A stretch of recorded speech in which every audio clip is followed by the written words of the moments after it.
Proses revitalisasi Masjid Agung Batam Center yang masih dalam tahap pengerjaan membuat pihak pengurus masjid kembali tidak menerima atau melaksanakan penyembelihan hewan kurban. Menurut informasi dari staf bagian peribadatan Masjid Agung, tahun ini Pemko Batam memusatkan pemotongan hewan kurban di Masjid Sultan Mahmud Riyad Shah dan Masjid Baitur Rahman Sekupang. Ia berharap revitalisasi Masjid Agung Batam Center segera rampung. Untuk saat ini sebenarnya karena Masjid Agung dianggap masjid yang tidak representatif untuk jamaah, maka secara untuk ke masyarakat tidak ada, memang tidak ada sama sekali, karena memang masjid secara untuk pemasukan masjid tidak ada, maka dianggap tidak ada.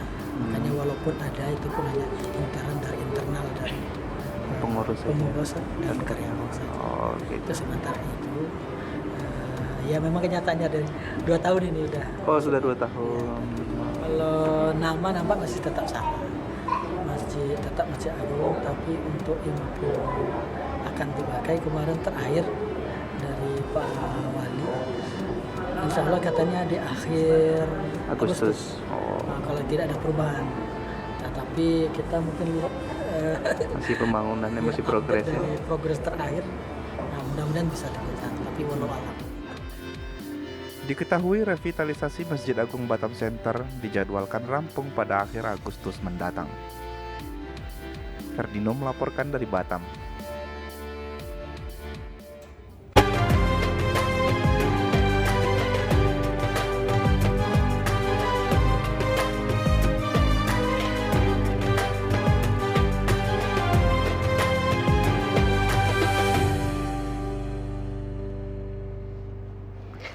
Iya, pemirsa Batam TV. Iya, kita kembali lagi tentunya masih dalam teras Idul Adha. Ya, pada siang hari tentunya. Tadi kita juga sempat melihat penayangan berita tentunya dari terkait Masjid Agung tidak laksanakan kurban, pemirsa. Saya secara pribadi tuh sedih sih, kayak maksudnya biasanya di situ kan ramai ya, Betul. ada terpusat dalam pemotongan hewan kurban dan juga biasanya tuh yang melakukan atau melaksanakan pemotongan di situ kayak dari pemerintah, wali kota biasanya, dan juga mungkin ada dari luar juga gitu. Tapi udah 2 tahun ini tidak ada gitu, jadi kayak aduh sedih Sedih gitu, juga ya. Begitu kita pengen dengar pandangan dari Ustadz sendiri nih, Ustadz. Bagaimana nih Ustadz? Biasanya dari Masjid Agung kita ini paling katakanlah meriah gitu, Ustadz. Jadi memang langkah yang diambil itu karena masjid yang ada sekarang ini adalah masjid sementara. Masjid Agung yang sebenarnya masih dalam proses revitalisasi. Oleh sebab itu masjid sementara ini tidak memungkinkan untuk diadakan event-event besar, diadakan kegiatan-kegiatan yang melibatkan banyak orang, karena kapasitasnya pun kecil, dan untuk tempat itu juga belum memadai. Kalau masjid yang sekarang masih direvitalisasi itu kan untuk alat-alat kurban seperti alat untuk merobohkan hewan, alat pembuangan dan sebagainya, itu sudah sangat tersedia. Pemerintah Kota Batam dalam hal ini memang betul-betul pingin Masjid Agung itu fasilitasnya oke gitu. Tapi karena dalam masa revitalisasi maka tidak memungkinkan untuk menggunakan itu. Oleh sebab itu memang 2 tahun ini Masjid Agung mentiadakan kurban. Pada dasarnya tetap ada, tapi itu untuk internal.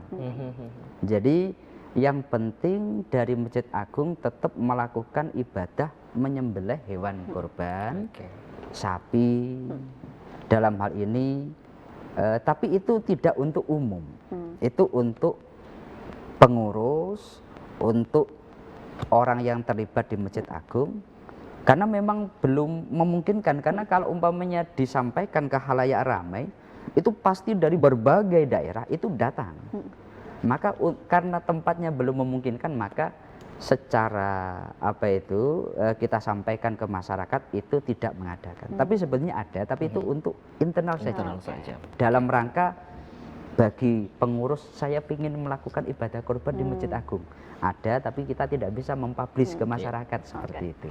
Artinya itu juga untuk kebaikan kita semua ya, karena masjid yang menjadi ikon ya ibaratnya gitu ya dulunya, sekarang lagi direvitalisasi, tentunya nanti akan ada lagi kurban. Tapi ya biasanya tahun-tahun atau di perayaan Idul Adha itu kan ada juga sholat ya, sholat Idul Adha yang terpusat di Engku Putri gitu, tapi itu masih terus dilaksanakan. Dan juga Pak Ustadz, mungkin kita akan berbincang dengan salah satu rekan kita atau reporter kita di lapangan yang tadi ikut sholat duha sholat Idul Adha di seputaran Engku Putri. Assalamualaikum Ferdi.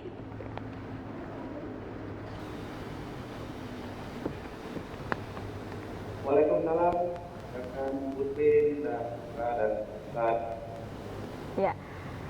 Ya, rekan Ferdi mungkin bisa disampaikan bagaimana tadi kondisi dan juga situasi yang terjadi ketika sholat Idul Adha di Engku Putri. Baik, dapat saya sampaikan pemirsa Batam TV pada pelaksanaan sholat Idul Adha 1445 Hijriah di Almalun Engku Putri Batam Center dilaksanakan pukul 7 pagi dan berjalan dengan lancar. Nah, dari itu sekitar pukul 6 paginya jemaah itu sudah mulai berdatangan di Alun Alun selalu Engku Putri. Baik. Total ada berapa jamaah yang sholat Idul Adha di Engku Putri, rekan Ferdi? Baik, dari pengamatan kami hampir ribuan ya rekan Putri ya, karena bisa kita lihat lapangan atau alun-alun Engku Putri ini kita bisa menampung jamaah itu sekitar 6.000 jamaah. Dari pengamatan kami di lapangan, hampir seperempat lapangan itu terisi oleh jamaah. Ya, tadi pagi sempat hujan rekan Ferdi. Apakah situasi di lokasi kondusif atau seperti apa para jemaah sendiri? Ya, situasi paginya sangat cerah, bahkan dari mulai sholat sampai rakaat pertama itu cukup terik panasnya gitu. Namun di penghujung sholat di rakaat kedua mungkin mulai turun gerimis, dan di penghujung sholat di pembacaan salam yang terakhir baru diguyur hujan. Nah, bagian jemaah yang masih bertahan mendengarkan khutbah masih bertahan, namun ada juga jemaah yang langsung membubarkan diri dan berteduh di panggung. Demikian. Oke. Baik, rekan Ferdi, apakah tadi terlihat juga tokoh-tokoh yang hadir pada saat sholat Idul Adha, mungkin seperti Wali Kota Batam, apakah hadir juga pada tadi pagi? Oke, rekan Putra, dari alun-alun Engku Putri sendiri itu dibuka oleh Sekretaris Daerah Kota Batam, Bapak Jefrudin Hamid, dan tampak hadir juga Kepala Bapenda Kota Batam, Bapak Raja Azmanja, Kepala Persintan, dan beberapa tokoh masyarakat lain termasuk Kepala Bagian dan Kepala OPD. Nah, untuk Wali Kota sendiri, kami dapat informasi beliau melaksanakan sholat Idul Adha itu di Masjid Sultan Mahmud Riyad Shah. Demikian, Pak. Baik, yang menjadi khotib tadi siapa, rekan Ferdi? Yang menjadi khotib tadi itu Bapak Abdul Rashid. Bapak Abdul Razik. Nah, selain mungkin dapat saya sampaikan juga dalam pelaksanaan sholat Idul Adha tadi juga disampaikan para pemenang lomba pawai takbir yang dilaksanakan pada minggu malam kemarin, di mana untuk juara satunya itu diraih oleh Kecamatan Tugu Baja, juara dua diraih Kecamatan Kupang, juara tiga diraih Kecamatan Nongta, dan harapan satu diraih oleh Satpol PP Kota Batam. Nah, itu informasi tambahan dari saya. Baik, apakah ada penyampaian yang khusus ini rekan Ferdi kepada jamaah dari Sekda Kota Batam kita? Saya rasa hampir sama dengan pejabat-pejabat lain. Pak Sekda lebih memberikan ajakan untuk membangun Batam yang lebih dinamis, mau Batam yang lebih kompak. Terus terakhir ada apresiasi nih dari Bapak Ida, bahwasanya di tahun ini jumlah atau hewan kurban di Kota Batam itu meningkat. Nah, Pak Ida memberikan apresiasi kepada masyarakat Kota Batam karena telah menyalurkan sebagian hartanya untuk kurban. Dari apa yang dia lihat ada peningkatan sekitar 13% dibandingkan tahun 2023 lalu. Demikian kepada. Baik, terima kasih rekan Ferdi atas laporannya. Baik. Oke. Tadi sempat hujan soalnya Putra, aku sholat di situ juga. Maksudnya Oke, sempat baik, hujan. baik. Cuman untungnya setelah rakaat terakhir, mungkin ada beberapa orang yang langsung pergi, ada yang juga masih stay untuk dengerin khutbahnya gitu. Makanya tadi aku tanyain. Oke.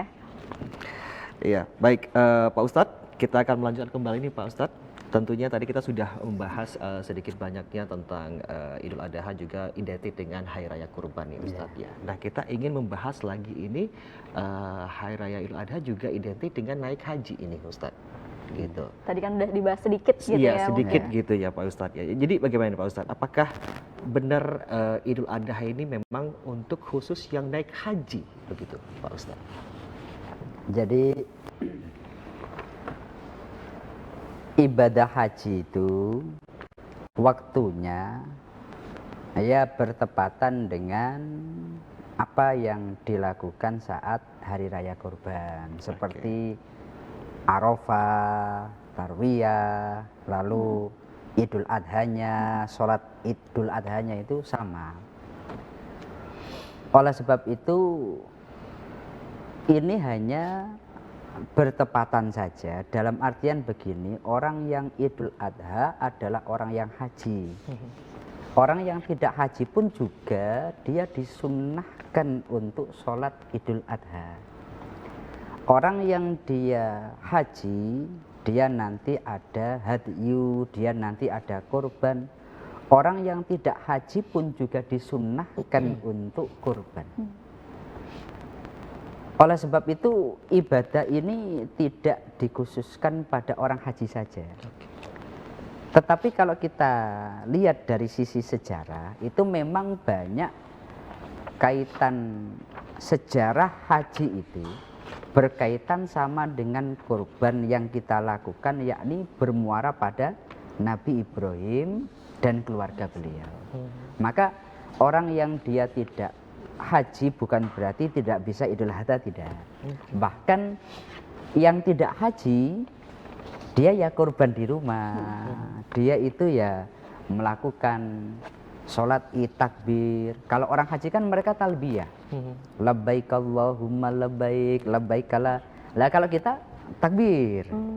Lah kita mulai maghrib sampai khotib naik ke mimbar itu takbir dimanapun siapapun. Baru kalau selesai sholat id, selesai khutbah, nanti takbirnya setelah sholat 5 waktu. Biasanya nanti hari Idul Adha, hari tasyrik 3 hari itu selesai sholat, kalau kita sholat berjamaah, imam-imam masjid juga akan mengajak takbir selesai sholat. Nah ini untuk kita melakukan ibadah itu ya, yang haji punya ibadah sendiri, kita yang belum sempat haji itu juga bisa ibadah meskipun berbeda tapi sama-sama kan ini tetap kepada Allah Subhanahu wa taala, seperti itu. Oke, baik Pak. Ini ada juga untuk meluruskan aja nih Ustadz ya. Berarti untuk naik haji itu apakah memang kebetulan ada Idul Adha hari tanggal itu atau boleh untuk di tanggal lain nih Ustaz? Jadi haji itu harus khusus, tidak bisa di tanggal yang lain. Oke. Ada beberapa orang yang memiliki pandangan karena saat haji itu seluruh umat Islam bertumpuk di satu tempat. Maka ini kan seringkali terjadi kecelakaan, seringkali ada insiden. Dulu pernah sampai apa itu di wukuf di Arafah itu sekian banyak orang yang wafat di sana. Tapi haji itu memang ibadah yang khusus yang ada di bulan Dzulhijjah. Makanya tidak bisa orang selain di bulan atau di waktu ini melakukan haji, nggak bisa. Karena apa? Karena Rasulullah beliau bersabda, Al-Hajju Arafah. Haji itu yang menjadi poin paling penting Arafah. Arafah itu di tanggal 9. Dan tanggal 9 itu hanya satu dalam satu tahun, artinya 9 Dzulhijjah disebut hari Arafah. Itu satu tahun kan hanya satu kali. Oleh sebab itu orang ketika punya pandangan, beberapa dokter mereka bahkan di media menyampaikan perlu adanya haji sepanjang tahun. Itu tidak bisa diterapkan. Baru kalau umroh itu bisa sepanjang tahun, silahkan. Tapi kalau haji itu setahun hanya sekali.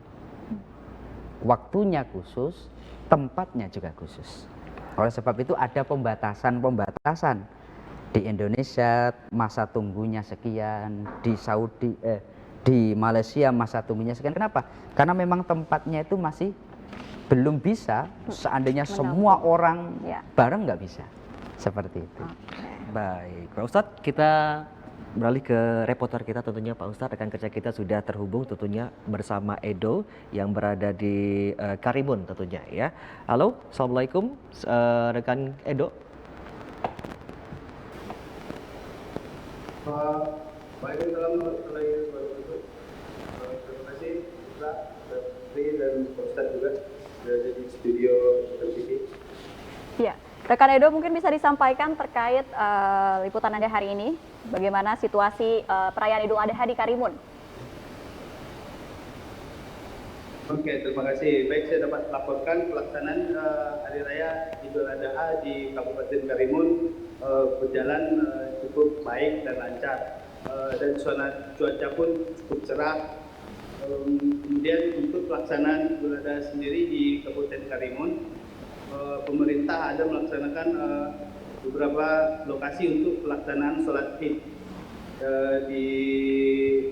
di antaranya di Masjid Agung Karimun, kemudian ada di masjid di Tanjung Batu dan beberapa di kecamatan lainnya.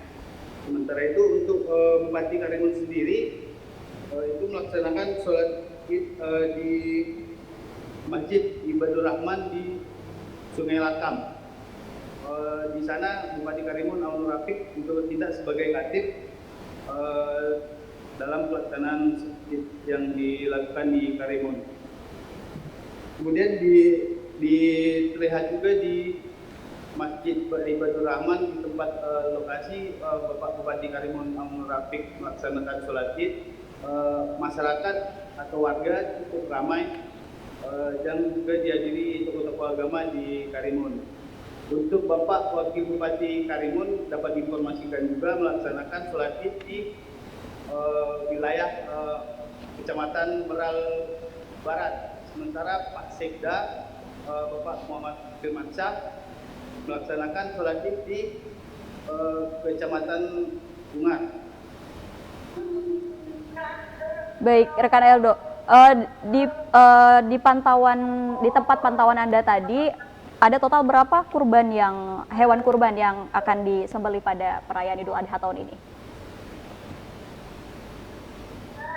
Baik, terima kasih. Untuk di Kabupaten Karimun sendiri, saya dapat sampaikan dan informasikan bahwa untuk jumlah kurban tahun ini lebih tinggi dari tahun sebelumnya di 2023 itu hanya 694 ekor hewan kurban. Itu sudah termasuk kambing dan sapi.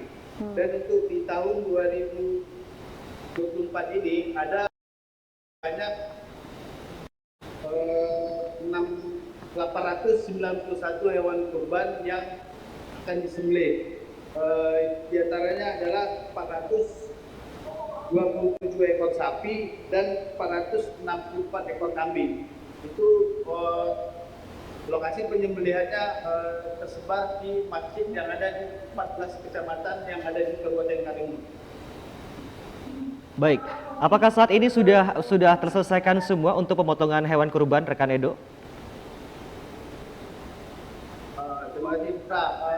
Saya dapat melaporkan juga bahwa proses penyembelihan hewan kurban yang terpantau di beberapa masjid yang ada di wilayah Kecamatan Karimun dan Tebing itu masih melakukan pemotongan-pemotongan sebelum dibagikan ke masyarakat. Terima kasih. Baik, berarti belum selesai semuanya. Artinya kalau seandainya belum selesai, apakah antusias warga di sana sudah banyak berdatangan di sana?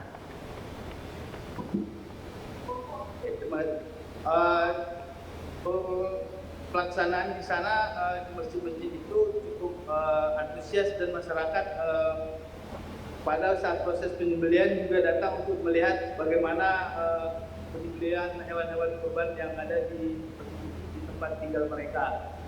Untuk proses pembagian biasanya untuk di Karimun itu dimulai sekitar pukul 3 atau setelah asar semua daging-daging itu dapat dibagikan ke warga. Ya. Baik, ya rekan Edo, tadi Anda mengatakan bahwasanya yang menjadi khotib tadi pagi adalah Bupati Karimun, benar rekan Edo? Iya, apakah ada hal yang disampaikan secara khusus kepada jamaah pada pagi tadi? Dalam penyampaiannya Bapak Bupati Karimun tadi menyampaikan kepada jemaah bahwa umat Islam dalam perayaan Idul Adha ini agar dapat selalu meningkatkan iman dan takwa kepada Tuhan Yang Maha Esa dan selalu menjaga silaturahmi. Sementara itu untuk memaknai hari perayaan Hari Kurban sendiri, masyarakat juga sebisa mungkin untuk dapat berkurban di Hari Raya Idul Adha. Terima kasih. Baik, terima kasih rekan Edo atas laporannya. Selamat bertugas kembali. Itu tadi suasana di Karimun ya Put ya Pak Ustadz. Itu tadi kan kita udah bahas juga nih gimana situasi atau suasana perayaan Idul Adha di Batam. Betul. Dan ini adalah salah satu rekan kita yang ada di Karimun menyampaikan. Dan ternyata tadi Bupati Karimun menjadi khotib di sana. Oke. Mungkin tadi kan ada beberapa tokoh seperti Sekda dan juga ada orang pemerintah gitu ya. Ada Sekda, ada Pak Bupati yang memang memberikan hal khusus gitu ya yang bisa kita ambil atau tarik benangnya itu adalah meningkatkan iman dan takwa gitu. Ya. Nah itu gimana tuh Pak Ustadz? Memang di perayaan Idul Adha ini memang harus menjadi ajang untuk meningkatkan iman dan takwa kita juga atau seperti apa? Apakah sangat kuat kaitannya begitu Pak Ustadz dengan Idul Adha kita? Jadi meningkatkan iman dan takwa itu harus menjadi pesan khusus setiap orang yang khutbah. Karena dalam konteks khutbah itu ada rukun khutbah yang harus disampaikan saat khutbah. Salah satunya adalah wasiat takwa. Maka setiap khotib, entah itu bupati atau itu wali kota atau siapapun, ketika dia itu khutbah, memang pesan khususnya itu takwa. Cuma nanti ini bisa dituangkan meningkatkan iman dan takwa itu dalam wujud bagaimana kita berkorban yang baik, bagaimana cara kita bersilaturahmi yang baik, bagaimana kita membagikan daging korban yang baik. Tapi itu dalam bingkai besar meningkatkan iman dan takwa. Makanya itu menjadi pesan khusus setiap khotib memang begitu. Makna daripada mereka berarti kalau dalam pandangan fikih, karena kami di Komisi Fatwa yang membahas hukum, khutbahnya sah berarti. Nah, karena rukunnya telah benar, yang benar begitu. Baik. Kalau ada khotib, dia khutbah ingin membuat sebuah hal yang baru, udah kalau iman dan takwa itu sudah biasa, kita cari yang lain, itu malah khutbahnya tidak sah. Kalau nanti khutbahnya tidak sah, konsekuensi kalau dalam Jumatan, sholat Jumatnya tidak bisa, dan begitu. Makanya dalam hal ini itu memang harus menjadi pesan khusus, tapi nanti bisa kita tuangkan dalam banyak bentuk meningkatkan jumlah kurban, meningkatkan fasilitas keamanan, fasilitas pelayanan, membagikan daging kurban dan seterusnya, seperti itu. Oke. Kita akan lanjut lagi pembahasannya Pak Ustadz. Kita sapa dulu nih, sudah terhubung dengan Ketua Komisi 2 DPRD Provinsi Kepri. Assalamualaikum Pak Wahyu.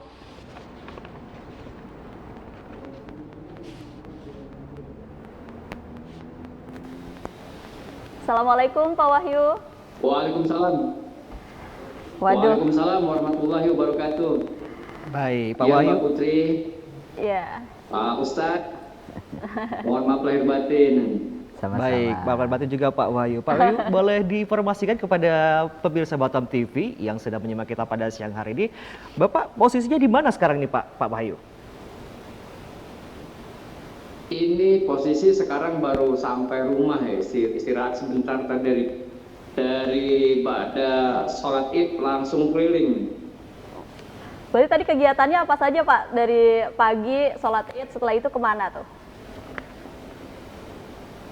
Ya, setelah sholat id saya bersama keluarga keliling untuk melihat hewan yang kami akan potong. Jadi kami tiap tahun memang seperti itu, ya. Jadi beberapa masjid kami datangin karena harus menyaksikan kan, seperti itu. Pak, tadi melihat antusias masyarakat seperti apa sih Pak yang dilihat oleh Bapak? Ya, masyarakat rata-rata sangat antusias sekali, ya, menyaksikan pemotongan hewan kurban, dan sekaligus mereka ini silaturahmi yang luar biasa ya, karena di sana juga selain itu juga ada makan bersama, sarapan bersama. Jadi rata-rata semua hampir seluruh jamaah masjid itu hadir ya di beberapa masjid. Karena saya keliling ke 7 masjid. Berarti tahun ini Pak Wahyu berkurban Pak? Ya, setiap tahun alhamdulillah karena kami ada 7, jadi kami 7 kambing. Jadi harusnya 1 ekor sapi, tapi karena banyak permintaan sehingga kami dibuat ke kibas atau ke kambing domba. Baik, Pak Wahyu, boleh diinformasikan juga Pak Wahyu, apakah ada penambahan hewan kurban nih Pak Wahyu dari tahun-tahun sebelumnya di tahun sekarang ini Pak Wahyu? Ya, gimana? Mohon maaf. Iya, apakah ada penambahan hewan berkurban nih Pak Wahyu di tahun-tahun sebelumnya dengan tahun yang sekarang ini Pak Wahyu untuk hewan kurbannya? Oke. Kalau dari saya sendiri tetap karena kami 7, tiap tahun juga 7 ya. Tapi kalau dari masyarakat, alhamdulillah ada penambahan di tiap masjid yang biasanya ada 1 ekor sapi atau 2 ekor, sekarang nambah jadi ada yang 3, bahkan juga ada yang 5 ya. Kemudian kambingnya yang biasanya ada 2 atau 3, tadi juga di beberapa masjid ada yang 13, ada yang 11 kan gitu. Jadi ini kelihatan bahwa ekonomi di Batam mulai pulih kembali pasca pandemi lah. Ya, kita bersyukur lah, mudah-mudahan ini tahun depan bahkan bisa lebih banyak lagi barangkali kalau ekonomi cepat pulih. Baik, nah kami juga ingin mendengarkan langsung dari Pak Wahyu sendiri nih Pak Wahyu. Dari Pak Wahyu sendiri apa yang bisa diambil makna atau yang bisa diambil petik untuk Idul Kurban tahun ini Pak Wahyu? Ya, makna dari Idul Adha ya, atau Idul Kurban tahun ini yaitu pengorbanan ya. Jadi pengorbanan kita yang memang kalau dari saya sendiri ya, kalau saya sendiri dari keluarga sudah kampanye, kemudian Hari Raya Idul Fitri ya, otomatis semua pengorbanan biaya keluar semua kan kampanye. Tetapi ketika Hari Raya Idul Kurban ini semua wajib ya. Masa kita untuk setiap tahun 1 kali saja nggak mampu. Jadi pengorbanan ini diusahakan bagaimana supaya bisa berkorban setiap tahun. Ini dari versi saya sendiri. Ya, kemudian kalau untuk yang lain, ayo ya, karena ini hanya setahun sekali, kapan lagi? Jadi sisihkan sebagian hartanya untuk bisa berkorban. Karena insya Allah ya, kalau kita menyisihkan sebagian harta untuk korban, insya Allah Allah akan ganti dengan yang berlipat ganda. Ya, Pak Wahyu, ada upaya khusus nggak sih yang dilakukan untuk menyemarakan Idul Adha mungkin di wilayah Pak Wahyu tinggal atau khususnya di Batam gitu ataupun di Kepri? Ya, kami ada upaya memang untuk mengajak para warga ya, karena sekarang ini teman-teman dari pengusaha ternak sapi dan kambing juga membolehkan untuk bisa mencicil gitu, ke mereka. Mereka juga mudah. Bahkan kurban sekarang boleh ngutang dulu. Nah ini juga teman-teman luar biasa ini ya persatuannya, karena kami pengen memudahkan bagi warga yang memang pengen berkurban setiap tahunnya, tetapi ketika hari H dananya mungkin belum ada, boleh ya. Boleh mereka, yang penting komitmen untuk bisa membayar. Sekarang ini seperti itu Mbak. Jadi memang setiap tahun sehingga ini bisa ada terus bertambah.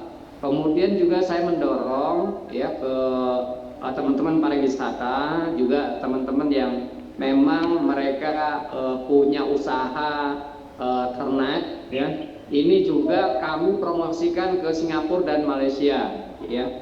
Jadi Muslim Singapura alhamdulillah juga di beberapa pondok pesantren ya, yayasan mereka juga banyak yang berkurban di sini di Batam.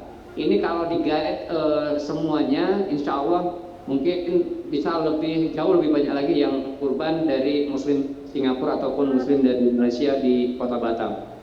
Iya, baik. Pak Wahyu, selanjutnya nih kita ingin tahu juga dari Pak Wahyu sendiri nih Pak, sebagai bagian dari wakil rakyat maksud kami nih Pak Wahyu ya.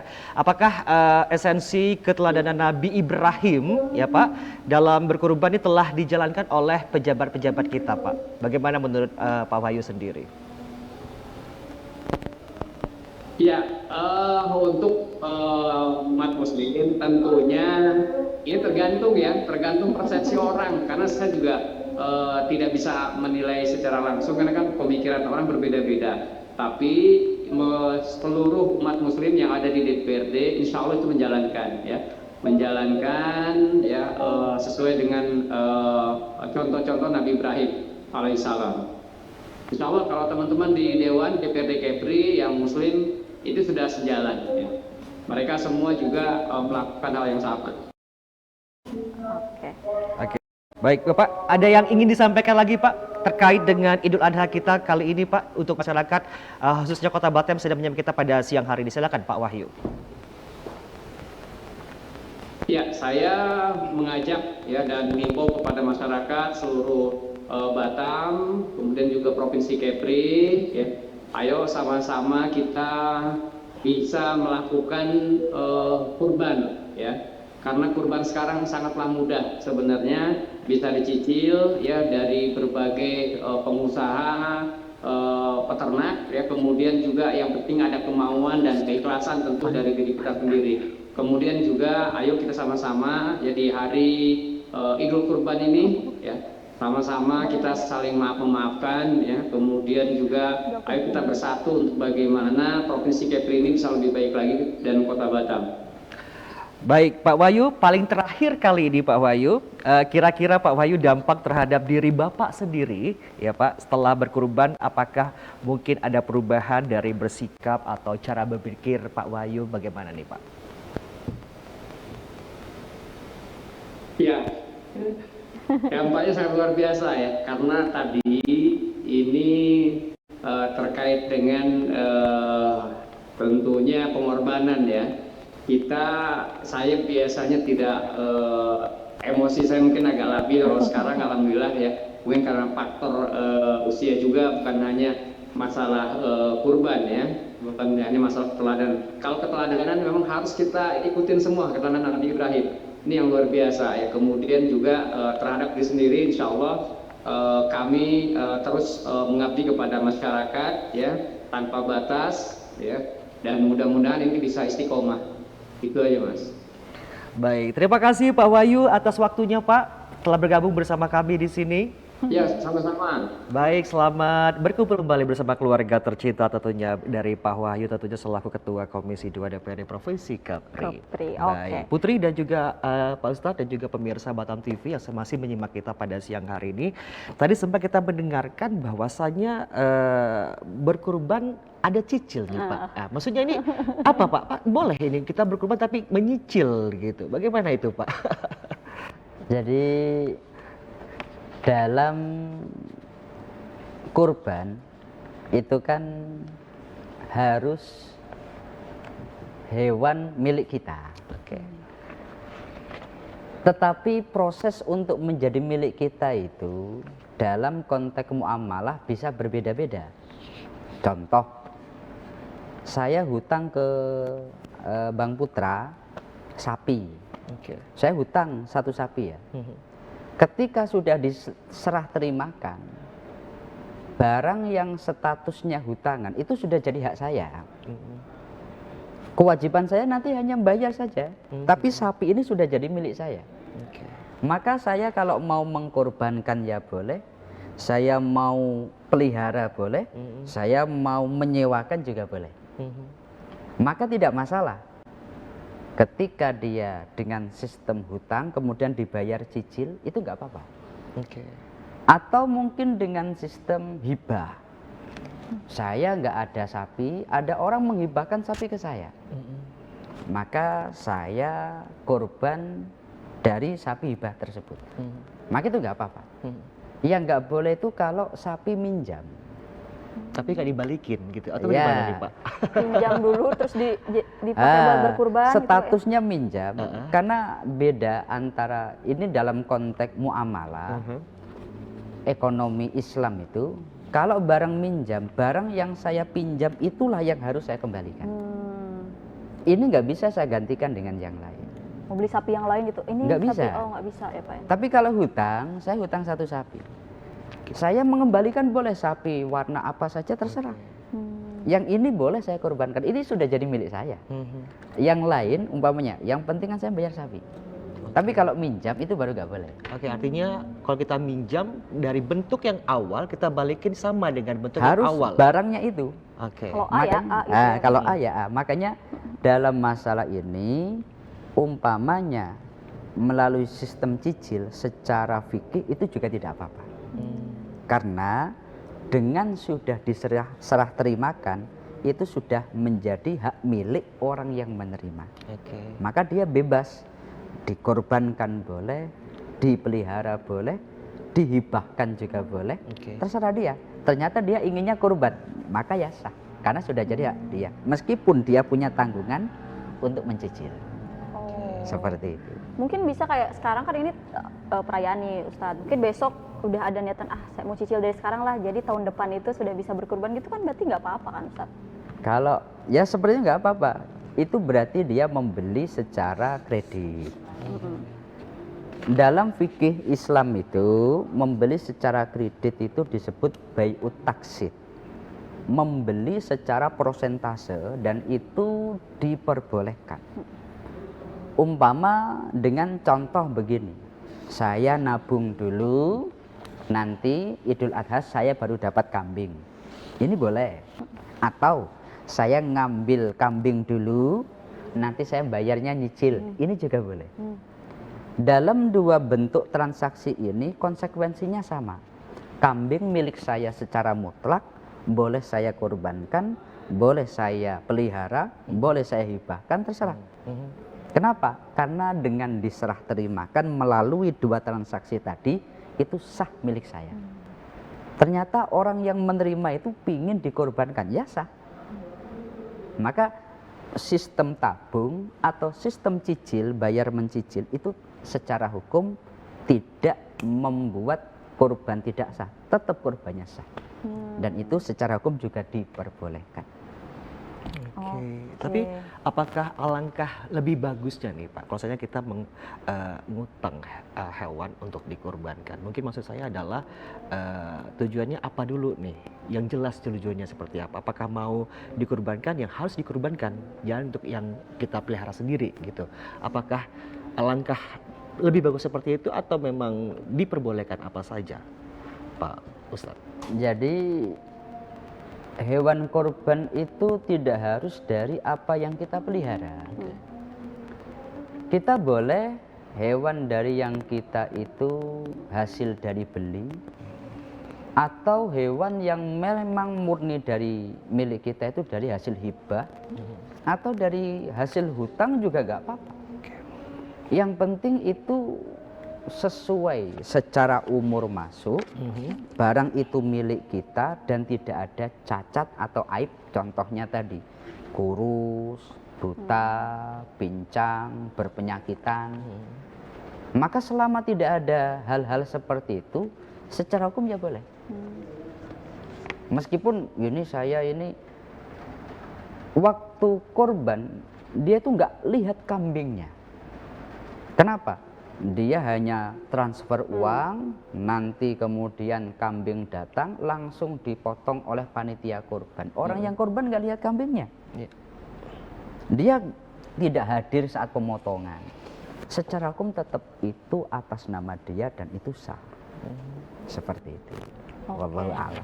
Oke Pak Ustadz, tadi juga kan disampaikan oleh Pak Wahyu bahwa ternyata ada dampak tersendiri nih bagi kehidupannya Pak Wahyu, yaitu salah satunya beliau sendiri, yang awalnya pemarah jadi enggak. Tapi sebenarnya itu dampak dari kita berkurban secara syariat agama itu apa sih Ustadz, yang mungkin lebih luar biasa dari itu ya, yang belum kita ketahui, seperti apa Ustadz? Jadi kalau itu sifatnya kasuistik ya, itu tidak bisa kita mengeneralkan semua orang yang berkorban akan seperti itu, tidak. Tapi setiap orang yang korban pasti dia akan mendapatkan hikmah dari apa yang dilakukannya. Kita harus yakin seperti itu. Dalam kasus seperti Pak Wahyu tadi, dia lebih bisa mengontrol emosinya, dia menjadi sosok yang lebih berwibawa, tenang. Itu adalah hal yang harus disyukuri. Tapi tidak bisa setiap orang yang korban dampaknya sama seperti itu, tidak bisa. Artinya tergantung masing-masing diri pribadi sendiri ya Ustadz ya, atau bagaimana? Keyakinan kita adalah setiap kali kita korban pasti ada hikmah di dalamnya, ada pembelajaran di dalamnya. Tapi secara kasuistik tentu akan berbeda-beda. Contoh, ada orang yang dia tuh yakin setiap tahun dia itu oleh Allah diberi rezeki untuk korban. Dia itu setiap tahun korban, dan dia itu memang merasa bahwa ini rezeki untuk korban. Ada orang yang dia tuh yakin dengan dia umroh rezeki bisa menjadi lebih lancar, maka dia setiap tahun umroh. Lah, sifat-sifat seperti ini adalah bagian daripada hikmah yang dia dapatkan dari ibadah itu. Tapi tidak setiap orang akan mengalami itu. Kita secara general harus yakin ibadah yang kita lakukan memberikan dampak positif kepada kita. Seperti itu. Ya, Putri, sudah jelas. Tapi kita masih ingin mengulik lagi nih Pak Ustadz. Ya, namun sebelumnya Pak Ustadz, kita kembali lagi akan menyimak laporan langsung dari rekan kita dari Derry, ya, langsung dari Tanjung Pinang akan melaporkan tentunya terkait kondisi sholat Id dan pemotongan hewan kurban di tempat beliau. Ya, silakan. Assalamualaikum Derry, selamat siang. Ya, belum ya. Kita masih menunggu tentunya untuk terhubung langsung bersama rekan kita Derry, langsung dari Tanjung Pinang tentunya. Oke, berarti kita lanjut lagi nih. Lanjut lagi, silakan. Ngobrol-ngobrol lagi sama Pak Ustadz. Belum capek kan Pak Ustadz? Oh, aman. Jangan-jangan maksudnya di sini udah kepikiran, aduh di rumah udah dimasakin rendang nih, di rumah udah masak ini gitu. Oke, kita sudah terhubung tentunya ya. Kita kembali. Assalamualaikum Derry, selamat siang.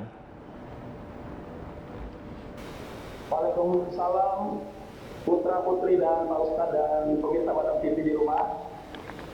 Ya, baik rekan Derry, bisa disampaikan laporan Anda terkait Idul Adha di Tanjung Pinang seperti apa?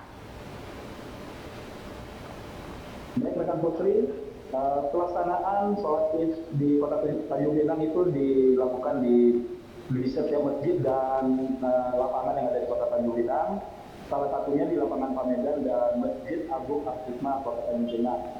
Sedangkan untuk penjabat wali Kota Tanjung Pinang dan Sekda serta OPD Tanjung Pinang mereka melaksanakan sholat Id di Masjid Penyengat. Baik, kita putri. Ya, bagaimana antusias masyarakat sendiri di tempat pantauan Anda pada pagi hari tadi?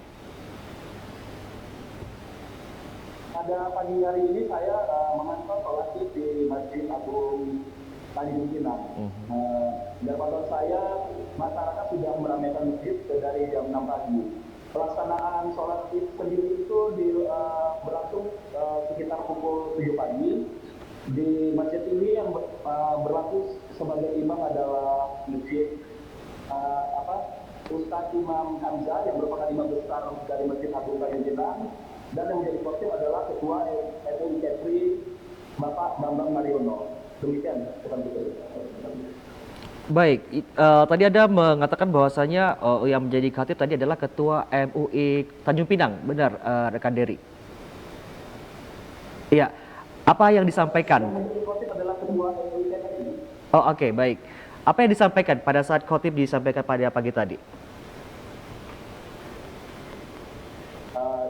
Khotib dalam ceramahnya dia menyampaikan tentang keutamaan ibadah haji dan berkurban. Dia juga mengajak masyarakat untuk menjadikan momen untuk berbagi terhadap sesama dan meningkatkan kepedulian untuk Palestina. Baik. Demikian rekan Putra. Baik, untuk cuaca dan juga jalur jalan di sana aman, terkendali ya rekan Dery ya? Nah, baik rekan Putra, pagi ini alhamdulillah Kota Tanjung Pinang terpantau cerah. Sedangkan kalau saya menginformasikan terkait hewan kurban di Kota Tanjung Pinang itu ada sekitar total 1.200 hewan kurban, baik itu sapi maupun kambing. Di Masjid Agung Tanjung Pinang sendiri pagi ini ada 9 ekor sapi dan 1 ekor kambing. Hewan kurban itu berasal dari sumbangan warga dan juga dari beberapa pejabat daerah di Kepulauan Riau. Demikian rekan Putra. Baik, dari beberapa pejabat yang juga ikut berkurban, apakah ada salah satunya menyampaikan juga terkait Idul Adha tahun ini, rekan Dery? Rekan Putra, Masjid Agung Tanjung Pinang kali ini cukup mendapatkan keistimewaan karena mendapatkan langsung hewan kurban dari Gubernur Kepulauan Riau, Antara Ahmad, dan terus juga kita di Masjid Agung Tanjung Pinang juga mendapatkan hewan kurban dari Kasal, Laksamana TNI Angkatan Laut Muhammad Ali, berupa 1 ekor sapi jenis limosin. Demikian rekan Putra. Ya, rekan Dery, dalam pelaksanaan pemotongan hewan kurban, apakah ada kendala yang terjadi? Baik, rekan Putri, dalam penyembelihan hewan kurban berjalan lancar karena panitia kurban sudah mempersiapkan segala sesuatunya dengan baik. Salah satunya menyediakan alat khusus untuk melakukan penyembelihan berupa kerangka baja yang sudah didesain sedemikian rupa sehingga pemotongan hewan kurban menjadi lancar. Baik, untuk penyembelihan hewan kurban apakah sudah selesai semua atau masih dilaksanakan saat ini, Dery? Baik, rekan Putra, penyembelihan hewan kurban di Masjid Agung Tanjung Pinang sudah dilakukan sejak pukul 9 pagi dan sebelum zuhur tadi sudah selesai semua. Nantinya hewan kurban tersebut akan dibagikan kepada 500 warga yang berada di sekitar masjid. Oke, baik. Untuk 500 warga tersebut apakah sudah ada yang hadir duluan atau yang berdatangan duluan untuk hadir di tempat? Baik rekan Putra, sebelum melakukan penyembelihan dan setelah pembagian kupon hewan kurban, panitia sudah terlebih dahulu memberikan jadwal pengambilan hewan kurban. Pengambilan hewan kurban itu akan dilakukan selepas zuhur atau lebih tepatnya sekitar jam 1 siang. Jadi saat ini belum ada terlihat warga yang hendak melakukan pengambilan hewan kurban. Baik, rekan Dery, terima kasih atas informasinya. Selamat bertugas kembali. Baik, tentunya tadi kita sudah melihat laporan langsung dari rekan kerja kita, ada Derry ya, Iya. langsung dari Tanjung Pinang, Iya. tentunya sudah menginformasikan juga bagaimana suasana sholat Id pagi tadi Ustadz, dan juga pemotongan Iya. hewan kurban juga ya Putri ya. Dan ternyata cukup banyak ya di Tanjung Pinang, Iya. hampir 1.200 tadi disampaikan hewan kurban ya Pak Ustadz. Tadi di Batam itu kalau nggak salah 800-an ya, rekan Putra ya. Tapi kita bukan maksud Iya, untuk iya. Memandingkan, cuman menurut Ustadz gimana Pak? Di Tanjung Pinang tadi, apakah memang lebih antusiasnya lebih tinggi atau bagaimana nih Ustadz? Jadi sama seperti yang disampaikan oleh tadi Pak Wahyudin tadi itu, bahwa kita melihat jumlah hewan korban itu bisa menjadi indikator baik tidaknya ekonomi masyarakat. Ya. Ketika masyarakat itu banyak yang berkorban, itu menjadi indikator bahwa ekonominya telah membaik.